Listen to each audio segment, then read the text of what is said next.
Dilanjutkan setelah PKB, sekarang fraksi Partai Demokrat yang terhormat Bapak Sartono Hutomo Mandala Terima kasih. Putra, ya silahkan. Terima kasih pimpinan. Pak Sugeng ini kalau yang satu Hutama Mandala Putra, putra presiden, ini tetangga putra presiden. Terima kasih Pak Sugeng yang kami hormati, para sahabat Komisi 7 yang kami hormati, baik yang virtual maupun fisik, dan Bapak Menteri dengan seluruh jajaran, Pak Sekjen, Pak Dirjen, dan seluruh eselon yang kami hormati. Assalamualaikum warahmatullahi wabarakatuh.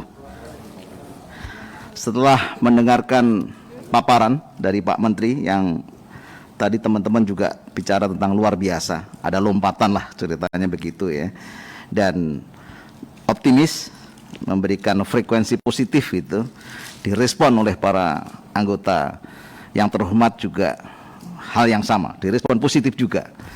Dan harapan saya dalam situasi perekonomian kita yang juga karena dampak daripada COVID ini, ada suatu geliat lah, ada suatu lompatan yang berdampak kepada pendapatan negara.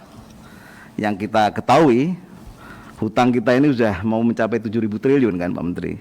Jadi kalau kinerja salah satu industri ini bisa menjadi pilar utama, semoga bergeliat. Dan harapan saya juga bisa untuk menyicil dari lompatan dari Kementerian Industri ini. Dan tidak menambah hutang lagi, kurang lebih begitu Pak Menteri. Belum nanti kita bicara tentang ibu kota negara ya. Yang baru ini Pak Menteri. Pak Menteri, saya beberapa hal yang ingin saya juga stressing gitu. Beberapa saat yang lalu waktu kami RDP dipaparkan ini masalah anggaran begitu ya, pemblokiran anggaran Kementerian 2002. Mungkin mohon dirincikan gitu, dirjen mana saja sih yang mengalami pemblokiran dan beberapa besaran pada rupiah pada masing-masing dirjen begitu.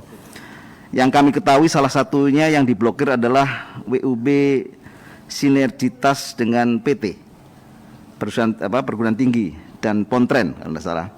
Di mana program ini juga sangat dibutuhkan oleh PT dan Pontren.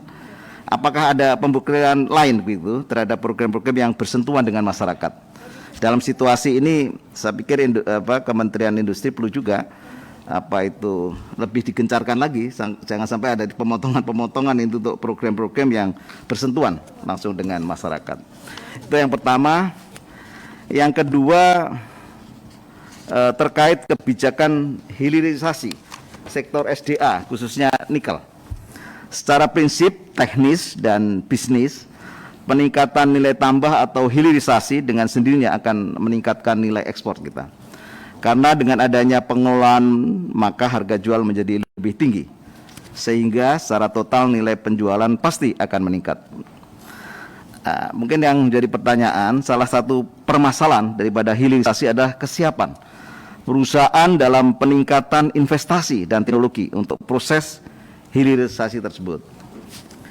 Kira-kira apa saja yang sudah begitu, sesuai dengan tadi yang Bapak paparkan begitu, ada lompatan apa saja sebetulnya tentang memberikan jalan keluar lah ya terhadap problem tersebut. Tadi selanjutnya di slide 27 dijelaskan jumlah perusahaan yang beroperasi untuk smelter nikel.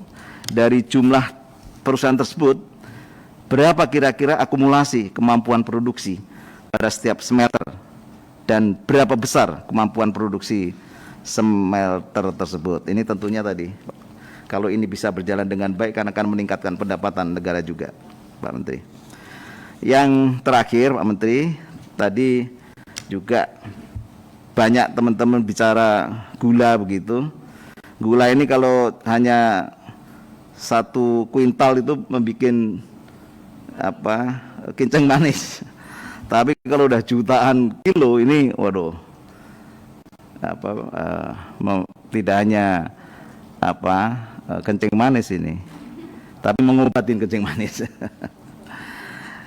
Nah, jumlah import yang kami akan tanyakan. Ketidakakuratan ya perhitungan import juga membuat kelebihan import dijual dalam pasar konsumsi.